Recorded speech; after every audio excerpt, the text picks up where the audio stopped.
Welcome everyone. This is Alveoly E-learning. My name is MK Obin. I'm one of your course instructors at Alveoly E-learning. The main purpose of Alveoly E-learning is to make learning simple and easier for all students, irrespective of where you are. All you have to do is to get access to a mobile phone, a computer or a laptop with an internet. Then you just sign up to www.alveoly.com. Okay, then you just get your pen and paper. When you log in, you have access to various courses. Then with the course that you have your interest in or you have difficulties in, then you sign up to those courses. Hello everyone.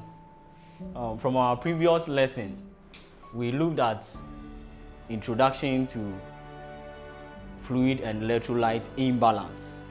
However, today we are going to continue with what? Formation of what? Edema, which is one of the main topic under fluid and electrolyte imbalance.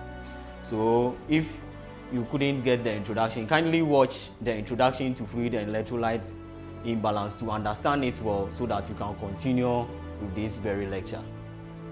Now let's look at edema.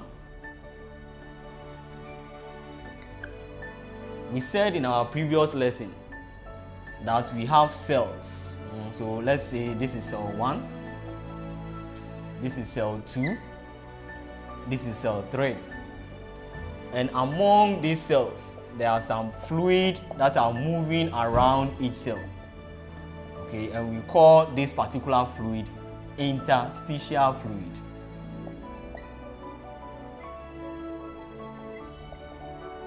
Okay.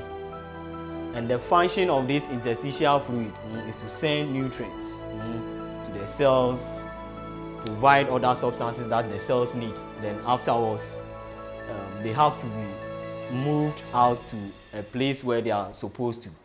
Okay. However, if this interstitial fluid becomes too much or is more than necessary, then it means that there have been excessive accumulation of what? Fluid at this place. And we know that from basics in anatomy and physiology, when two or more cells come together, we call it what? A tissue. Okay, so a tissue are a group of what? Cells that have come together to perform a particular what? Function. Okay, now we are saying that this tissue is supposed to have a specific amount of fluid around it. However, if the fluid is in excess or there is excessive accumulation of fluid in the tissues, then we refer to as what? Edema what? Formation. So edema is basically defined as what? Excessive. So that is the key word in definition of what? Edema. Formation fluid in the tissues. So basically, edema is defined as what? Excessive accumulation of fluid in the tissues, or when there's excessive formation of fluid in the tissues. So now we are going to look at the various forms of which how edema occurs. This is going to help us to understand why certain conditions present signs of what? Edema. Then this is also going to help us to explain our pathophysiology when we are looking at certain conditions. Alright, so let's begin. Let's look at the forms or how edema can be formed. Okay, so the first one, edema can be formed when there is an imbalance between hydrostatic pressure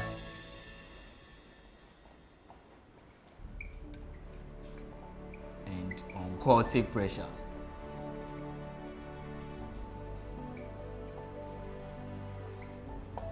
Okay, this is very important and we need to understand this one very well for it to help us to explain certain pathophysiologies in certain diseases. Okay, so let's assuming this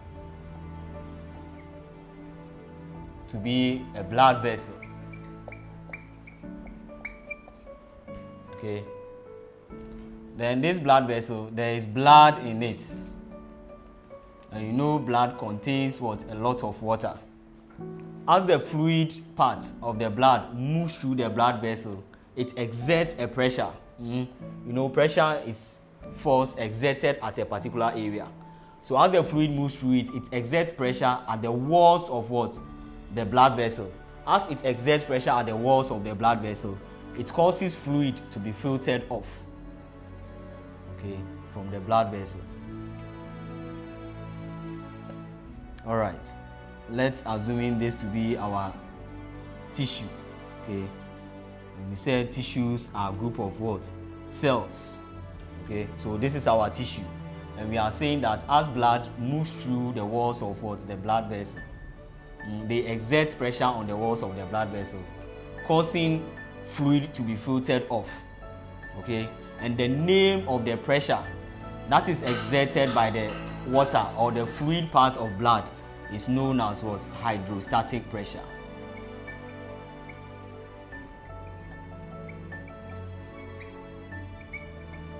Okay, the word hydro means what? Water.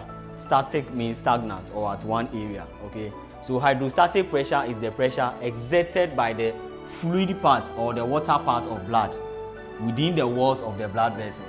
And the function of this hydrostatic pressure is that it moves what? Fluid, or it causes fluid to be filtered off from the blood vessel into the tissues. And we are saying that when the fluid gets into the tissues, they send nutrients to the tissues. Okay, then afterwards, when the fluid is excess here, we need another pressure or a different form of pressure to send the fluid back into the blood vessel for it to be excreted in the form of what? Urine.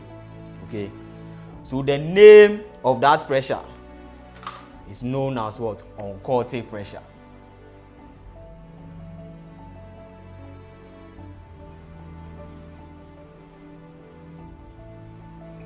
So from here, we have two forms of pressure now. We have hydrostatic pressure, which is the pressure exerted by the water or the fluid part of blood within the walls of the blood vessel, causing fluid to be filtered off from the blood vessel into the tissues. Then oncotic pressure sends the excess fluid back into the blood vessel. However, this oncotic pressure is exerted by the presence of what? Plasma proteins within the blood vessel.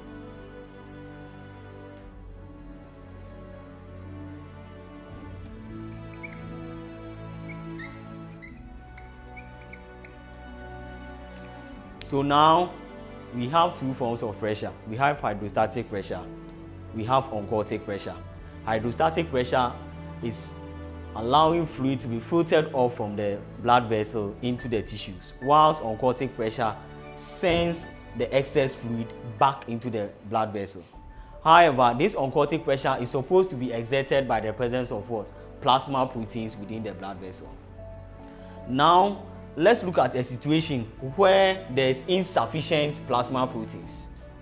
So let's assume that from here we have 4 plasma proteins. So let's assume that now it's only one which is present.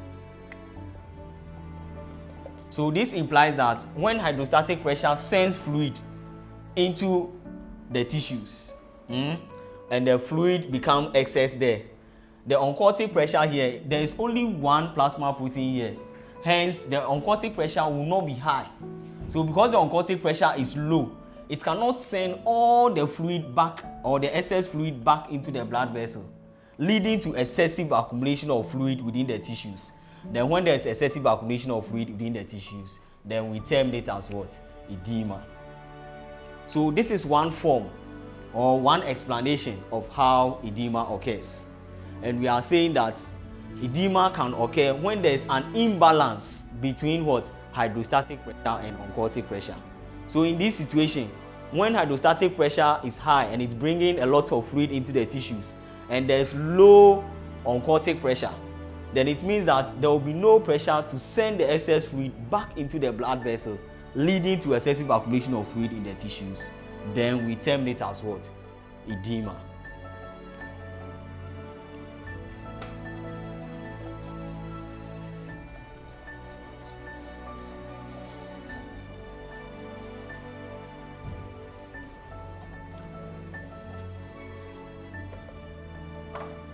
So we are saying from the lesson that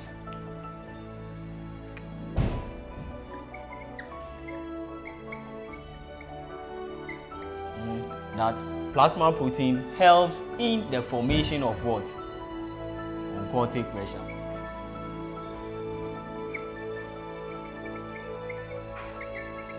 And we are saying that it is this oncotic pressure that sends the excess fluid from the tissues back into the blood vessel.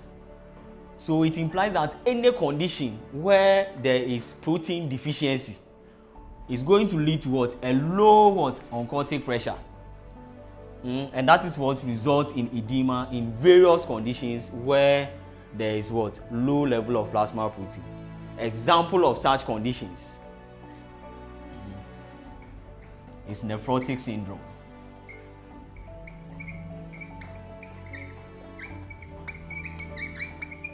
When we say a syndrome are a group of signs and symptoms that indicate what? A particular condition. In nephrotic syndrome, what usually happens in patients with nephrotic syndrome is that they usually have problems with what? Their nephrons or their kidneys, and because of that, the nephrons have allowed plasma proteins to be filtered off, so they tend to urinate a lot of protein. So we termed it as what? Proteinuria. So the word urea means urine, then protein, so presence of protein in urine. So as the patient urinates a lot of protein, it causes a reduction or low level of what? Plasma protein in the blood. So when there's low level of plasma protein, what happens to the oncotic pressure? It also does what? Reduces. If the oncotic pressure reduces, then hydrostatic pressure will send the fluid to the tissues, but there will be no pressure to send the excess fluid back into the blood vessels. Then it leads to what? Edema formation. So that is why one cardinal symptom or one cardinal sign and symptom which is present in nephrotic syndrome is what? Edema formation. So we can use what we just did to explain why patients with nephrotic syndrome present signs of what? Edema. Let's look at another situation too.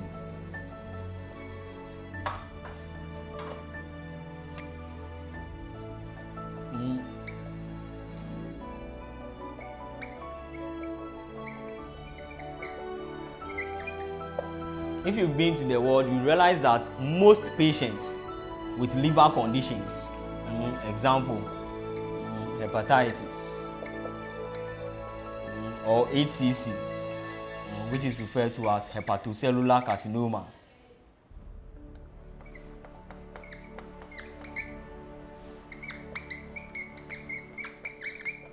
or cancer of what? The liver, or cirrhosis of the liver.